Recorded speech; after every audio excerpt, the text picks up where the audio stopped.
Doctor G Parameshwar ಅವರಿಗೆ ನಲ್ಲಿ ಕಾಂಗ್ರೆಸ್ಸು ಗೊಂದಲದಲ್ಲಿ ಇದೆ. 2020 ಅಂತ ಏನು ಸ್ಟಾರ್ಟಿಂಗ್ ಪ್ರಮಾಣ ವಚನ ಮಾಡಿದ್ರು, ಇವತ್ತು 20ನೇ ತಾರೀಕು ನವಂಬರು ಮುಗಿಯಿತು. 21ನೇ ತಾರೀಕು ನವಂಬರು ಪ್ರಮಾಣ ವಚನ ಮಾಡಬೇಕಾಗಿತ್ತು. ಯಾಕೆ ಕೊಟ್ಟಿಲ್ಲ? DK ಶಿವಕುಮಾರ್ಗೆ ಯಾಕೆ ಕೊಟ್ಟಿಲ್ಲ? ಅವರಲ್ಲಿ ಹೈಕಮಾಂಡು ಕ್ಲೀನಾಗಿ ಅರ್ಥ ಮಾಡ್ಕೊಂಡಿದೆ. ಅವ್ರ ಮೈ ತುಂಬ ಕೇಸಿದೆ, ಹಗರಣಗಳಿದೆ, ED ಅದು ಇದು ಕೇಸುಗಳಿದೆ. ಅದೇನ ಕೊಟ್ಟರೆ ಇವ್ರಿಗೆ ಜಿಲೇಬಿ ತಿನ್ನೋಕ್ಕಿದ್ದಾರೆ ಯಾರು BJP ಅವರು. ಅದರಿಂದ ಯೋಚನೆ ಮಾಡ್ತಾ ಇದ್ದಾರೆ ಅವ್ರಿಗೆ ಕೊಡಬೇಕಾ ಕೊಡಬಾರ್ದಲ್ಲ. ಕೊಡೋಂಥ ಆಸೆ ಇದೆ ಎಲ್ರಿಗೂ, ಬಟ್ ಕೊಡೋಕ್ಕಾಗ್ತಾಯಿಲ್ಲ.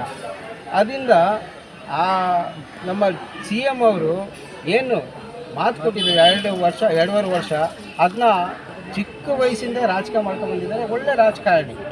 ಒಳ್ಳೆ ರಾಜಕಾರಣಿ ಎಲ್ಲರಿಗೂ ಸಮಪಾಲು ಸಮಬಾಳ ಅಂತ ಎಲ್ರಿಗೂ ನ್ಯಾಯವಾಗಿ ನೀತಿಯಿಂದ ಅವರು ರಾಜಕಾರಣ ಮಾಡ್ಕೊಂಡು ಬಂದಿದ್ದಾರೆ. ಎಲ್ಲರಿಗೂ ನ್ಯಾಯ ಕೊಟ್ಟಿದ್ದಾರೆ.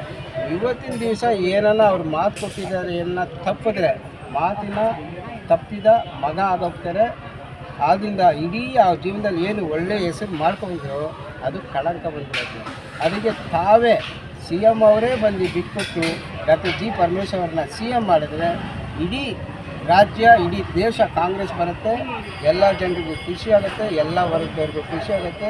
ಇವರು ಒಳ್ಳೆ ನಾಯಕತ್ವವನ್ನು ಕೊಡ್ತಾರೆ. ಡಾಕ್ಟರ್ ಜಿ ಪರಮೇಶ್ವರ್ ಅವರು ಅವ್ರನ್ನೇ CM ಮಾಡಬೇಕಂತ ನಾವು ಇವತ್ತೆಲ್ಲ ಮುಡಿ ಕೊಟ್ಟು ಉಳಿಸಲು ಮಾಡಿ ಚೂರು ತೆಂಗಿನಕಾಯಿ ಹೊಡೆದು ಒಂದು ದೇವರಲ್ಲಿ ಬೇಡಿಕೆಯನ್ನು ಇಟ್ಟಿದ್ದಾರೆ. ಅವರೆಲ್ಲ CM ಆದರೆ ಹಾಗೇ ಆಗ್ತಾರೆ. ನಾವು ಇಲ್ಲಿಂದ ಪಾದಯಾತ್ರೆ 100% ಇಲ್ಲಿ